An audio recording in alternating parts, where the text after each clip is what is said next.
나 다운이 오랜만에 자동차 리뷰로 돌아왔다. 오늘 내가 보여줄 차 현대 신형 그랜저, 더 뉴 그랜저입니다. 나 다운이 대충 리뷰하지 않는다.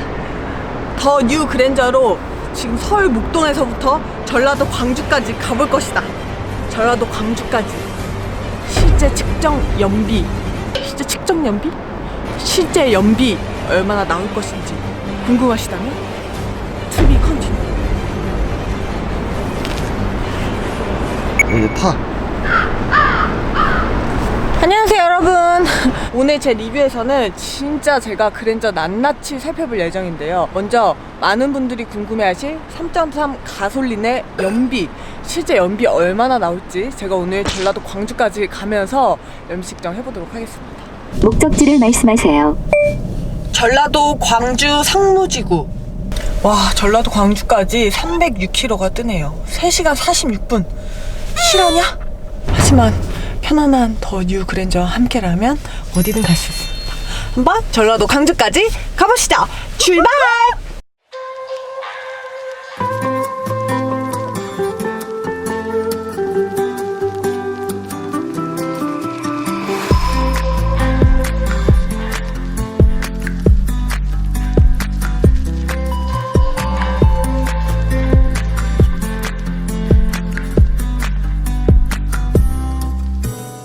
지금 한 10km 남짓 주행을 했는데 연비가 현재 에코 모드로 했을 때 5.5km가 나와요.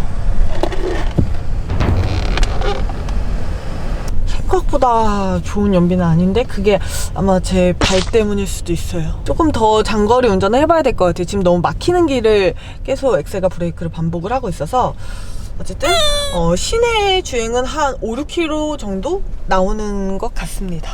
하지만 이제 고속 주행 때 한번 10km를 넘겨보도록 하겠습니다. 9km를 찍었어요, 에코모드로. 그리고 HDL을 내가 계속 썼잖아. 그러니까 연비가 좋아지네. 운전을 잘하니까 얘가. 자율 주행을 키니까 연비가 잘 나옵니다, 에코모드로. 9km로. 근데 계속 이걸 쓰니까 내가 이 차를 못 느끼겠어. 한번 내가 직접 주행을 해보고 싶어.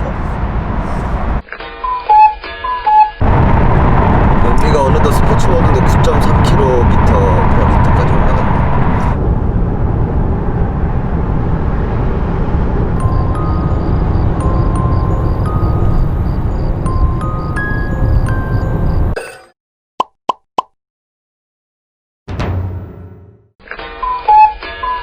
그랜저에 탑승을 해 있습니다. 이제 타보고 여러분들한테 느낀 점을 좀 말씀을 드릴 건데, 사실 그랜저 하면 여러 가지 저는 추억이 있어요. 저희 아버지가 저 어릴 적에 그랜저 2세대를 끄셨거든요. 엉덩이에 V6 3000 이렇게 써있던 그랜저 여러분 아시나요? 사실 그때는 그 그랜저가 약간 부의 상징, 성공한 40대들의 상징 같은 거였어요. 그래서 저는 맨날 친구들한테 우리 아빠 그랜저야 이렇게 막 자랑하고 다니고 그랬었거든요. 저희 아버지는 그 이후로도 현대자동차를 굉장히 사랑하셨던 것 같아요. 그 이후에 신세 그랜저 TT였나? 어쨌든 신세 그랜저를 한 번 더 바꾸시고 그 이후에 1세대 그날 다이너스티도 보시고 그리고 X까지 가셨죠. 사실 그랜저가 어느 순간부터 좀 애매한 포지션이 됐어요. 그랜저에서 다이너스티가 나오고 그리고 에쿠스가 나오면서 뭔가 이 중대형 세단이었던 그랜저, 고급 세단이었던 그랜저가 조금 갈 길을 잃었죠. 그런데 그 이후에 현대가 제네시스라는 또 브랜드를 출시를 하면서 에쿠스는 EQ900이라는 이름으로 넘어갔죠. 그러면서 더더욱 애매해지지 않았나. 현대 자동차는 좀 많은 고민을 했을 것 같아요. 플래그십 세단, 대형 세단은 이제 제네시스가 책임을 지고 있고, 이 그랜저는 아무래도 우리가 고급 세단으로 만들려고 했었는데 제네시스 때문에 좀 애매해져 버렸죠. 어느 순간부터 그랜저는 우리한테 고급 세단보다는 조금 고급화된, 우리가 그냥 일상생활에서 많이 볼 수 있는 자동차가 됐던 것 같아요. 그래서 이번에 이 그랜저 IG를 페이스리프트라는 명목하에 완전 풀체인지를 하는 게 아닌가. 약간 풀체인지 같은 페리가 됐거든요, 지금. 페이스리프트라는 단어 자체가 말 그대로 얼굴을 조금 변한다, 부분 변경을 한다라는 뜻인데, 이거는 다 바꿔놨어요. 엔진 빼고 다 바꿔놨으니까 사실 전에 그랜저 IG를 타던 차주님들은 조금 화날 수도 있겠죠.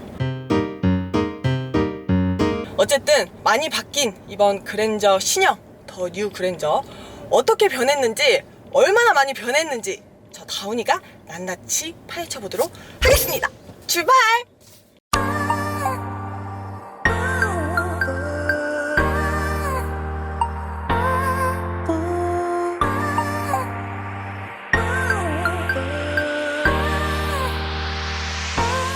네, 일단 저는 이 그랜저를 왕복 700km 정도 운행을 했어요. 그래서 정말 느낀 게 많고 말씀드리고 싶은 것도 많은데, 하지만 간단하게 장점 몇 가지, 단점 몇 가지 설명하고 끝내도록 하겠습니다. 일단 장점이라고 할 것 같으면 첫 번째는 내외관 디자인의 변경이죠. 그랜저가 이렇게 변할 줄 저는 몰랐습니다. 일단 외부에서는 정말 파격적으로 변신을 했고요. 내부에서는 많은 외제차들의 장점을 다 갖다 놓은 것 같아요. 일단 이 디스플레이 보시면 약간 S클래스 같은 벤츠의 느낌도 받을 수 있고, 그리고 이 송풍구 보시면 폭스바겐 아테온 같은 느낌도 받을 수가 있고, 그리고 이 앰비언트 라이트가 이제 추가가 되면서 외제차 못지않은 인테리어를 자랑을 하죠. 근데 다만 아쉬운 점은 이 디스플레이에 뭔가 경계를 없애서 좀 더 일체형으로 만들거나 아니면 앰비언트 라이트를 도어까지 이어서 조금 더 신경을 썼으면 어땠을까 하는 아쉬움은 살짝 있습니다. 그래도 국산차에서 이 정도 퀄리티를 뽑으면 굳이 외제차를 살 필요가 있나 할 정도로 디자인이 너무나 파격적으로 변신을 많이 했어요. 공조장치 같은 경우에도 이 LCD 디스플레이가 처음으로 들어갔어요. 이건 정말 혁신적인 부분이죠. 이것도 굉장히 접근성이 좋고 직관적이어서 좀 편리하더라고요. 다만 아쉬운 점은 이 밑에 있는 드라이브 모드를 변경하는 버튼이 살짝 아쉽습니다. 버튼의 위치가 조금 애매하고 적응이 되면 괜찮겠지만 이 핸들이나 아니면 변속 레버 쪽으로 위치를 옮겨줬으면 어땠을까. 근데 장점 얘기하기로 했지. 그리고 이제 두 번째 장점, 편의 기능이 정말 많아졌어요. 이 공조장치에 있는 내부 순환 모드, 이 공기청정기가 차 안에 있다는 게 참 놀랍죠. 창문을 열고 이 공기청정 모드를 키면요, 창문이 이렇게 자동으로 닫혀요. 약간 이런 디테일함이 저는 좀 좋거든요. 이런 것도 놓치지 않았고, 예를 들면 터널에 진입할 때도 진입하기 전에 창문을 열고 있다가 진입을 하면 또 올라갑니다. 이런 편의기능적인 부분도 좋아졌고, 그리고 시트의 착자감이 정말 좋아진 것 같아요. 일단 나파가죽 시트로 되어 있는데, 이런 나파가죽 시트는 다른 자동차에서도 많이 보셨을 거예요. 근데 다른 차보다 훨씬 푹신하고 일단 넓어요. 넓으니까 너무 안락해요. 저는 사실 박스터를 운행을 하면서 좀 좁은 자리에 대한 스트레스가 진짜 많았거든요. 근데 이 차를 타면서 넓은 좌석을 갖게 되니까 차를 바꿔야 되나? 이런 생각도 들고, 또 이 시트가 좋은 게 장거리 운전을 하면은 자동으로 안마를 해줘요. 1시간 정도 운전을 하면 안마를 해주더라고요. 근데 그 안마의 강도가 다른 차들은 살짝 미비해서 이게 안마가 되는 거야 마는 거야 이런 부족함이 있었는데, 얘는 좀 많이 해줘요. 어쨌든 안마 기능도 있으니까 장거리 운행에도 좋고요. 그리고 조수석에 타는 사람들이 굉장히 좋을 것 같아요. 조수석에 이 버튼을 누르면 약간 무중력 시트처럼 변하더라고요. 안마 의자에 무중력 모드 있잖아요. 딱 그거 킨 느낌? 그래서 이 모드 키고 장거리 운행하면 바로 스르르 그냥 잠들어 버립니다. 진짜 좋은 거, 진짜. 오디오가 음질이 굉장히 좋아졌는데, 그 왜 좋아졌나 봤더니 JBL 스피커가 12개 정도 탑재가 됐더라고요. 다른 차들은 그냥 도어나 아니면 시트 밑에서만 나왔는데, 얘는 앞뒤에서 12개가 그냥 사방에서 올려대니까 저같이 음악을 들으면서 운전을 하시는 분들한테는 정말 좋을 것 같습니다. 세 번째 장점, 고속도로 주행 보조장치 HDA가 진짜 좋아졌어요. 옛날에는 HDA를 쓰면은 저는 불신을 좀 많이 했었어요. 그때는 너무 급브레이크랑 급악셀을 많이 밟으니까 좀 이질감이 컸거든요. 그리고 현대자동차의 다른 차들에서도 그런 이질감을 많이 느꼈어요. 얼마 전에 출시된 소나타나 아니면 뭐 코나 이런 걸 타도 너무 급제동을 많이 하고 급출발을 많이 하니까 불편했었는데, 그랜저에서 좀 개선이 됐더라고요. 얘는 일단 급출발을 안 해요. 그게 왜일까 한번 생각을 해봤는데, 이 차 앞에 있는 인지하는 거리가 좀 늘어난 것 같아요. 예전에는 저기 멀리 차가 있으면 얘가 인지를 못하고 속도를 늦게 줄였는데, 이제는 저기 앞에 차가 있어도 알아서 속도를 서서히 줄이니까 급제동을 안 하더라고요. 그래서 이번에 700km 왕복 운전하면서 이 HDA를 켰는데 진짜 유용했어요. 얘가 저보다 운전을 잘하더라고요. 고속으로 어디 쏘면서 이 HDA 키고 딱 가면은 진짜 편한 것 같아. 난 이번에 그래서 700km 운전하면서 전혀 힘든 게 없었어요.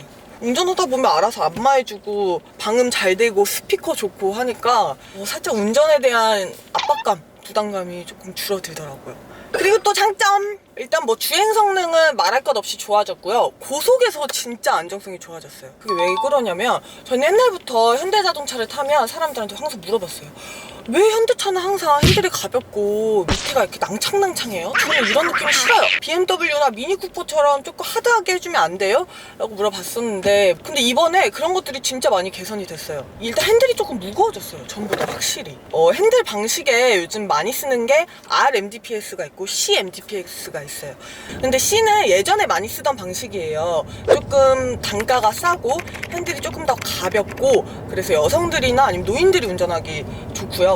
R은요 조금 더 비싸요. 대신에 조향에 굉장히 섬세하고 핸들이 조금 더 무겁고 어쨌든 고급 세단에 들어가는 게 RMDPS 방식인데 이번에 이 그랜저에는 3.3 캘리그라피 트림에만 RMDPS가 들어갔습니다. 그래서 사실 이게 단점이 될 수도 있어요. 하위 트림을 사면 예전과 똑같은 핸들의 느낌일 수도 있어요. 근데 제가 지금 시승하고 있는 이 3.3 캘리그라피는 RMDPS가 들어가서 그런지 핸들이 좀 무거워졌어요.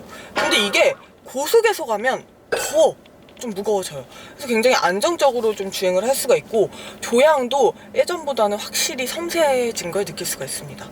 서스펜션 하부도 쫀쫀해졌어요. 예전에는 항상 낭창낭창한 느낌이 싫었는데 이제는 중저속에서는 그래도 낭창낭창한 느낌이 있는데 고속으로 가면 밑으로 쫙 깔리는 느낌이 많이 들어요. 그래서 흡사 약간 BMW 자동차를 타는 느낌? 그래서 고속으로 갈 때랑 중저속으로 갈 때랑 이 차의 느낌이 많이 다르니까 고속으로 갈 때는 굉장히 좋은 것 같습니다. 근데 이제 고속에서 더 좋다고 느껴지는 점이 이 차가 방음이 굉장히 신경을 많이 쓴 것 같아요. 창문도 4개 모두 다 이중 접합 유리로 되어 있더라고요. 그래서 확실히 내리면 지금 소음이 좀 많이 들어오죠. 근데 올리면 소음이 완벽하게 좀 차단이 잘 돼요. 리뷰하기 좋은 차다.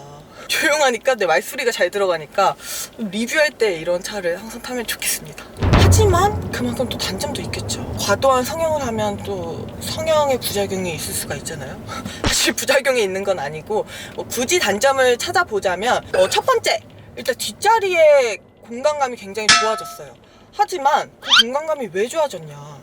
시트가 살짝 작아요. 시트가 이 길이가 조금 짧더라고요. 그래서 이렇게 뒤에 앉아있으면 다리를 받쳐주는 시트 부분이 짧기 때문에 살짝 불편합니다. 이렇게 누워서 가면 오히려 편한데 사실 누워서 가는 건 안 되죠. 안전벨트를 매야 되니까. 다리의 공간감은 넓어진 대신에 시트가 살짝 좁아서 조금 불편할 수도 있겠다. 그리고 뭐 뒷자리에 약간 편의 기능, 뒷자리에서 오디오를 조절할 수는 있지만 통풍 시트 같은 게 없으니까 그런 디테일함이 조금 줄어드는 것 같아요. 그리고 이 운전석에 딱 앉았을 때 제가 허리를 이렇게 피면요 이렇게 좀 머리가 닿을 것 같아요. 이 헤드룸 공간이 약간 간당간당해요. 모자른 건 아닌데 그렇다고 넓지도 않아서 좀 키가 많이 크신 분들이 앉으면 시트를 완전 내려야겠다라는 생각이 살짝 들기도 합니다. 그리고 뒷자리도 어쨌든 스포츠백 디자인으로 뺐기 때문에 헤드룸의 공간이 그렇게 크지는 않은 것 같아요. 그래서 약간 공간은 크지만 이런 헤드룸이나 아니면 시트의 크기가 뒷좌석은 작으니까 그런 점이 조금 아쉽기도 합니다. 두 번째 단점, 이건 왜 없지 하고 제가 계속 찾아봤는데 아이들 스탑앤고 ISG 기능이 없어요. 왜 없나 하고 물어봤더니 굳이 요즘에는 ISG를 안 넣는 추세라고 하더라고요. 그 기능을 대신 빼고 다른 기능을 넣었다라고 생각하면 합리화가 되지만 평소에 그 기능을 즐겨 쓰시는 분들은 그런 부분에서 조금 아쉬움이 있을 것 같습니다. 저는 ISG를 되게 좋아해요. 정차했을 때 모든 게 다 죽는 느낌이 고요해서 시끄러운 차들에서 그걸 쓰면 특히 디젤 차량에서 그걸 쓰면 굉장히 좋더라고요. 근데 뭐 이 차는 워낙 조용하고 가솔린이니까 그걸 안 써도 조용하긴 한데 그걸 좋아하시는 분들은 아실 수도 있겠습니다. 어쨌든 이렇게 장단점을 한번 살펴봤는데 그랜저가요 여러분 정말 많이 변했습니다. 이렇게 변해도 돼? 할 정도로 많이 변했어요. 페리가 아니라 완전 풀체인지 된 느낌, 신차 같은 느낌을 받을 수 있으니까요. 여러분들도 한번 직접 타보시고 이런 하이테크적인 신기술들, 편의 기능적인 부분들 장거리 주행 시에 얼마나 편한지도 한번 느껴보셨으면 좋겠습니다. 근데 나는 이거 타기 고민이 돼. 차 바꾸고 싶어. 시대에 맞춰서 트렌드에 맞춰서 많이 진보했고요. 발전한 모습을 보실 수가 있으니까요. 여러분들도 꼭 한번 경험해 보시면 좋겠습니다. 기존에 스포티한 세단을 좋아했던 사람으로서 이번에 이 뉴 그랜저를 타고 시선이 많이 바뀌었어요. 내가 나이가 좀 들었나? 오늘도 제 영상 봐주셨으면 구독과 좋아요 눌러주시고요. 다음번에 더 탄탄하고 재밌고 쾌활한 자동차 리뷰로 돌아오도록 하겠습니다. 안녕!